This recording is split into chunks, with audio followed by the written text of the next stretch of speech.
Hello, and welcome to a new adventure. A tale that will span countless worlds, full of opportunities and wonder, as you are pulled from your drab origins and into the fantastical. In the busy city of Manchester, we draw ourselves in now. Street after street of the centre laden with people busying themselves about their day-to-day lives. On Portland Street, crowds of people move with a purpose in one direction, some garbed in elaborate costumes, heading to an event nearby. They pass by, seeming oblivious to a building that doesn't belong. It stands 2 stories tall, the base made from uneven beige stone bricks, some painted over with faded whitewash. The centre juts out from the U-shaped body at the rear of the building. The upper floors jut out slightly from the base, with a slight overhang. This upper portion wooden with white plastered walls, worn but not as given to decay as the base. The roof slants up along the U shape, some tiles missing on the left side, where a small plume of smoke rises steadily. The building was seen perfectly in place in times of old, where Auburn knights rode steeds through mud-laden streets. Just yesterday, this had been a vacant lot, abandoned after the building had burnt down. Yet now, here stands a new building. A shop owner from the business beside it stands confused, looking back and forth as if the answer of how this building appeared would become obvious. After several minutes, he decides to enter. He bought this lot just 3 months ago. No one could come along and build something without his say-so, let alone put something up overnight without making a sound. Was it a prop building? He needed to find out and demand payments for this being done without his permission. A bell dings as he enters, the door shutting behind him. After a couple of minutes, he walks back out, looking content and ready to work another day within his little enterprise. He doesn't turn back to look at the building.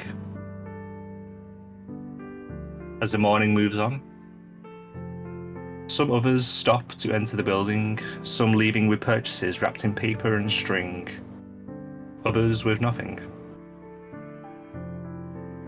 Brandon, you stop in front of the shop and feel something in the back of your mind pull on you.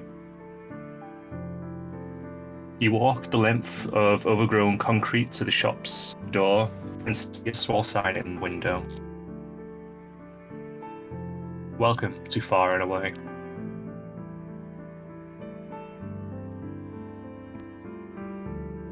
And what do you do? Okay, so Brandon at this point is actually looking for a missing component of the costume that he's going to be wearing today. And seeing that this shop, it's kind of caught his interest, it's a little bit out of the ordinary, and thinks that maybe this thing that I'm looking for might actually be inside. So, after regarding the sign, he decides to step into the shop. As you open the door, a bell dings from overhead. Inside, you see a wooden interior with racks of clothing of various styles and makes. What seem to be prop weapons hung up against one wall. Shelves filled with jars or packets of food that looks to be hand-wrapped or hand-packaged. You see a counter ahead to your right that spans most of the length of the shop with a door behind it leading elsewhere. The inside is somewhat musty. Dust covers some of the shelves, but you can see signs that people have been here recently.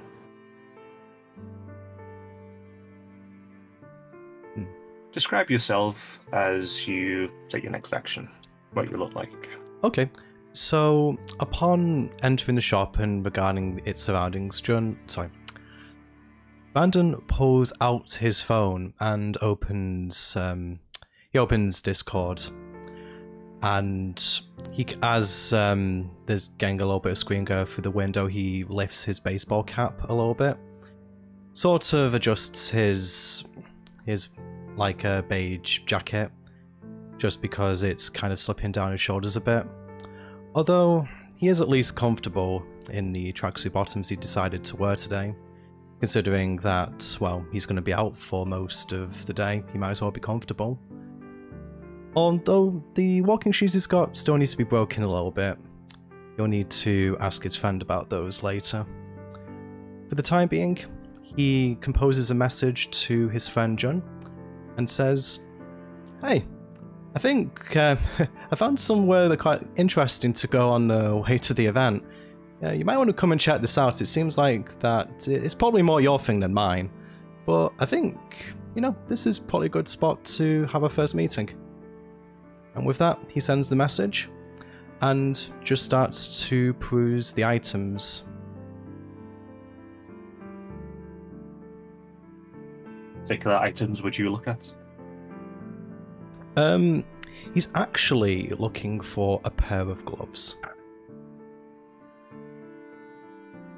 As you look down the clothing racks, you see coats, some thick, meant for winter, some quite light, all in different designs that seem like they'd be perfect for a Comic-Con event.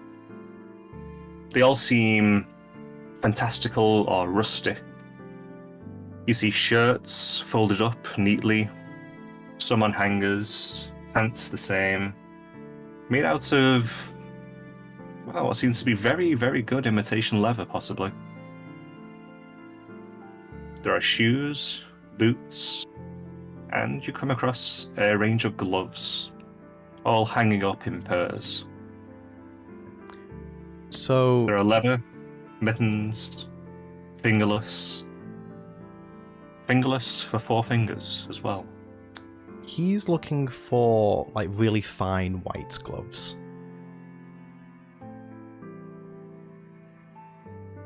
Whilst looking through the pairs, you find 3 towards the back seem to be silken. 1 in white, 1 in red, 1 in black. So he would reach for the white ones. They're very soft to the touch. They seem to be a bit dusty.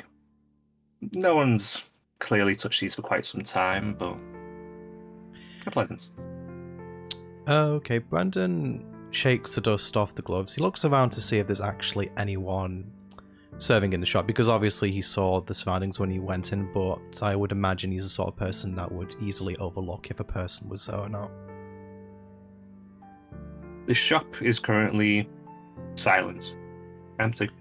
Okay, so after looking back and seeing that there's no one there, he decides to try the gloves on, see if they're a decent fit and how comfortable they are.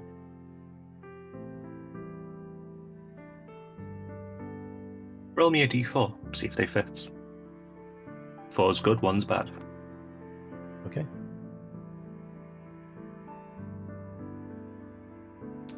Not great at all.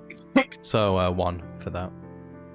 As you slide them on, they are very loose. The finger is as if you have another knuckle. It might be about the right size. It's as soon as you put your hand down, it immediately starts to slide its way off. Sadly, it's not your size. Ah, damn it.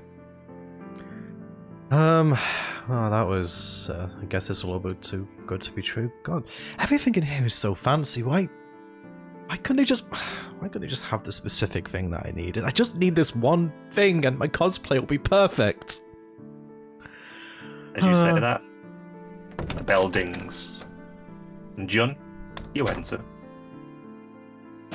I enter the building. Try to fix my hair. Well, it does look neat, it's still quite messy from my traveling.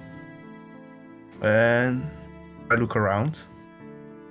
Probably only seeing Brennan, I walk up to him. Say, Brennan, right? Oh, hey, John, like, really nice to meet you in person finally. Brandon offers his hand to give you a handshake. June gives a firm, happy handshake, taking his arm up. Okay, wow, you've got an enthusiastic whip there. Hey, so yeah, Really this cool is, to God, it's finally so, put the face to the voice. yeah, it's so weird to actually. I'm sorry, I don't meet so many people in person, but for some reason you're kind of more or less how I thought you'd be. By the way, I got those walking boots that you recommended. Gotta be honest though, how do you break these things in? Like, I've been walking, just. I went to the Lake District a couple of weekends back, but God, the still. Maybe I need different soles, a little bit rough on my feet. Did you buy them a little bit bigger than they're supposed to be? That gives you more space. Right. Yeah, that's probably why. If they're very tight around your feet, that hurts while walking. So Right. I always buy them one size, Okay. half a size bigger. Yeah. Right. Good to know for the future. Maybe we can return them if you still have the receipt. Yeah, maybe. I don't know. I don't like to cause a fuss. Did you find what you were looking for? You said something about. Well, yeah. I mean, like, have you seen this place? It's. I can't really say that I've seen anywhere around. Like, you would have thought that someone had posted on this on Facebook or Insta or something. It's It's a new place. Yeah, but I mean, I'm in quite a few of these forums, and I know Manchester decently well. It's just weird that, like, this place just seems to have. I swear I've walked past this place dozens of times, but I mean, the building just doesn't even. It doesn't fit. I mean, you would have thought that there would have been publicity about this, but anyway, I'm glad that you managed to find a place, and yeah. So It stood quite out. Yeah, it wasn't difficult to find. So anyway, what are you? I assume that you wanted to come along to the Comic-Con. Have you got a costume ready, or do you just kind of want to see what this thing is about? No, I didn't pack any customs with it, so. But I don't mind going like this. It's always fun. Yeah, I suppose so. I mean, it's I mean, I don't know if you would like my costume. It's I mean, I mentioned recently that I've been watching anime, and there's one that I really kind of liked, and I kind of look like him. The hair I need to adjust a bit, but other than that, I think it looks cool. I can't wait to see it, actually. Yeah. I just need to find some gloves first. I found some here, but hey, how big are your hands? He kind of holds his hands out to compare with Jun. I hold my hand out as well. It's Give you a physical descriptor, please. of my hand. That'll be a full character. Oh, of my full character. I'm average length, I would say. A bit skinny, athletic, rough, scruffy from the traveling. Wearing a loose blue hoodie and an orange t-shirt underneath, and a big red backpack. Walking boots and loose cargo pants. That's kind of it. Okay. As you hold your hands up to each other to measure your hand sizes, the bell dings again. Kara, you enter. So, Cara walks in. She's got long, luscious blonde hair, a nice, curvy figure. Looks like she's never done a day's work in her life. And she's immediately looking at Lloyd. You, this place. It's like she starts looking around for someone to help. You there? Any of you two work here? We don't. No. Actually, I haven't seen anyone since you came in. The shop's nice, isn't it? Yeah. Useless. Utterly useless. I start looking around for anywhere that might be a service desk with a bell to ring. Away from the door on the right side, there is a large counter with a door behind it, and there is a bell next to what seems to be a old-timey register. Excuse me! And just like furiously hit the bell. Duff, duff, duff, duff. Ding, ding, ding, ding. No movements. The bell echoes into silence. Ridiculous. I tell you. How's a woman meant to get service in a place like this? I don't I know. pull out I'm just totally ignoring there and just pulling out a letter. I'm reading. Ugh. As you pull it out, the bell dings again, this time from the door. David, you enter. So David walks in, and you see a handsome young man dressed in a nice suit. A nice brown colored suit with a brown tie with gold engraving. His hair slicked backwards. He looks around to this place, specifically looking to the building itself. And looks at the people inside. Excuse me, are any of you the owner of this establishment? Yeah, as if I was the owner, I'd at least have someone working behind this till. It's ridiculous. I don't know. When I walked in, only Brendan was here. I have seen anyone.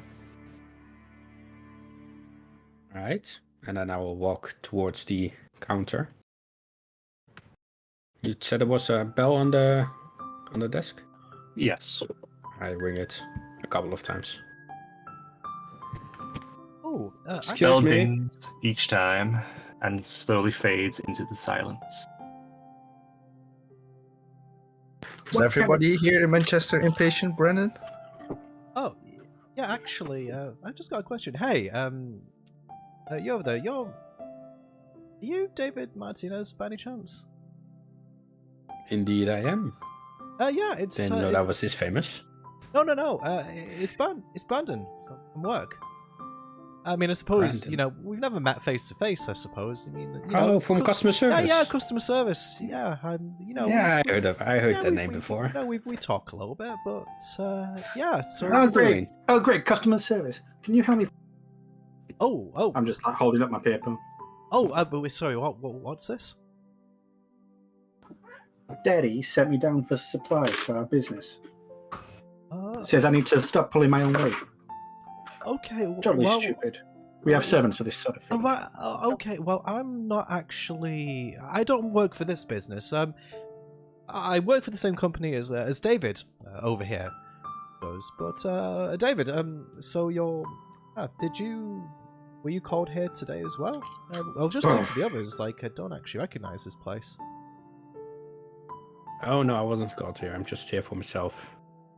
Trying to see if I could sell another audit. Right. So you're just doing your rounds, just seeing if anyone buys. Oh, okay. Yeah. That's how that. But yeah, for that I do need to find the owner first. Yeah, I've been here for maybe a good 10 minutes now, but I haven't seen anyone come out. Interesting. Yeah, it's you'd think for a new place that they'd be a bit more enthusiastic, but I mean, looking around at this place, I was going to go to, I mentioned, in my latest polling me out of office that, I was going to this Comic-Con today, but I mean, anyone, I'm kind of surprised that not more people are in here. I mean, this place is ideal. I mean, it couldn't be better for this sort of event. I agree, perhaps. Yeah. Sorry, I should assume. I'm unfamiliar with this comic. Yeah. Sorry, I didn't mean to just to assume that you knew what it took. It's just a me thing. Okay, but I will have to say this is the first time I've seen this building here.